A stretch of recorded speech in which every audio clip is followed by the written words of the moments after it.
South Africa से। राधे राधे। महाराज जी, मैं south Africa में एक कंपनी में अकाउंटेंट का कार्य कर रहा हूँ। वहाँ मैं अकेला रहने के कारण तथा सही गलत का ज्ञान न होने के कारण मुझ में अहंकार की भावना आ गई है, जिसके कारण जाने अनजाने में मेरे माता पिता का अपमान कर देता हूँ। मेरे माता पिता ने आपको गुरु रूप में स्वीकार किया हुआ है। उन्होंने आपके वीडियो मेरे पास भेजे, जिन्हें सुनकर मेरे द्वारा किए गए माता पिता के अपमान को सोच सोचकर अभी ग्लानि सी हो रही है, जिससे मेरा मन अस्थिर है।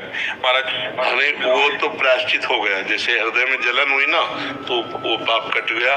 अगर अभी माता पिता उपस्थित है तो उनकी सेवा करो, कैसे भी बने अब कर लो, अब चूक ना करो। वो भगवान है, मातृदेव हो पितृदेव हो।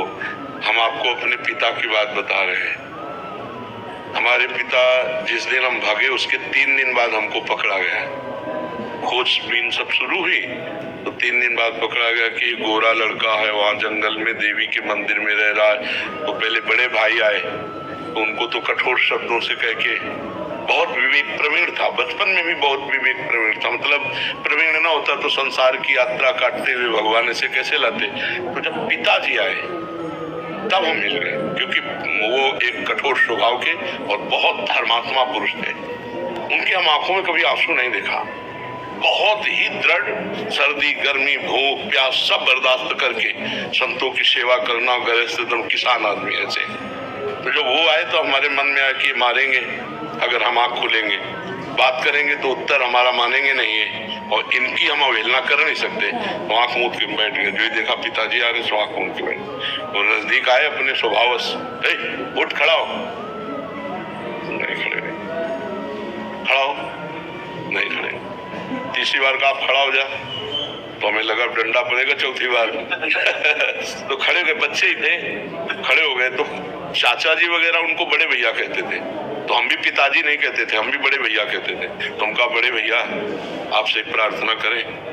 उनका बताओ, हमका ये जिंदगी भगवान के नाम है, आप चाहे काट डालो ना घर जाएंगे ना आपकी बात मानेंगे। तो हम उनकी कृपा की बात बता रहे हैं। तो एकदम चैप्टर बदल गया, जैसे भगवान की कृपा ना उनका सच्ची, हमका आपसे सच्ची बात कहे। घर नहीं जाओगे करना, कभी जिंदगी में ब्याह नहीं करोगे करना। बोले खड़े हो जाओ, खड़े हो, ऐसे छाती से लगाया, कहा राम राम राम 3 बार ऐसे छाती से, राम राम राम ऐसे कहा। तो कहा जाओ, अगर ऊसर में भी बैठोगे तो फूलों की वर्षा हो। जाओ, जिंदगी में कभी तुम्हारा कोई बाल बांका नहीं कर सकता। पर एक बात ध्यान रखना, अगर आप बाबा जी बनते हो तो हमारा आशीर्वाद ऊसर में भी बैठोगे तो फूल बरसेंगे, और जिंदगी में कोई बाल बांका तुम्हारा नहीं कर सकता। और अगर कहीं किसी की बहन बेटी देखी तो फिर तो हमका जिंदगी में आप इस बात को कभी नहीं सुनोगे। तो वो तो पधार गए, कई वर्ष हो गए उनको पधारे हुए, पर उनका आशीर्वाद, माता पिता का आशीर्वाद भगवान का आशीर्वाद होता है।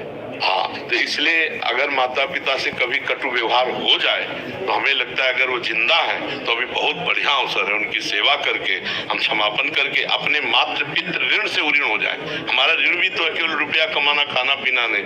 देखो उस अवस्था को सोचो जब आप शौच कर देते थे, लघु शंका कर देते थे, तब उनके, तुम्हें तो ज्ञान नहीं था, वो अपने वस्त्रों को भी पवित्र करते, आपको भी, और कभी आपको मारा नहीं, पीटा नहीं। जब आप अबोध अवस्था में थे, अब आप बोधवान हुए तो आप उनको कटु वचन बोले, अगर उनकी सेवा ना करें। देखो बूढ़े माता पिता ऐसी स्थिति आ जाती है कि उठना मुश्किल होता है, अपनी सेवा करना मुश्किल होता है। अच्छा, स्वभाव में चिड़चिड़ापन आ जाता है। आप लाख सेवा करोगे, दूसरा कोई आएगा तो आपकी वो निंदा करेंगे कि कुछ सेवा नहीं करता, फिर भी आपको बुरा नहीं मानना, उनकी सेवा। अगर ऐसा कर ले गए तो मातृदेव हो पितृदेव हो, माता पिता का आशीर्वाद भगवान से मिला सकता है। भगवान से, माता पिता साक्षात भगवान ही है। सब में भगवान, माता पिता तो मातृ शास्त्र कहता है, हमारा उपनिषद कहता है मातृदेव हो पितृदेव हो। तो आप माता पिता की आराधना करो।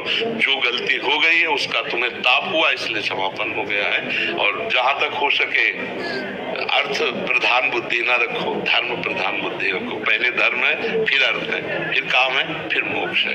तो अर्थ भी कमाओ। अगर माता पिता के पास अर्थ भेजने से काम चल जाता है तो बढ़िया है, नहीं बनता, आपकी जरूरत है तो आप या तो भारत आओ या उनको वहां ले जाओ। उनकी सेवा शुश्रूषा जरूर करो, क्योंकि हर आदमी यही चाहता है मेरे एक संतान तो हो ही जाए। बोले किस लिए? बोले बुढ़ापे में काम आएगा। नहीं आता है कि बुढ़ापे की लकड़ी तो है ना हमारे पास।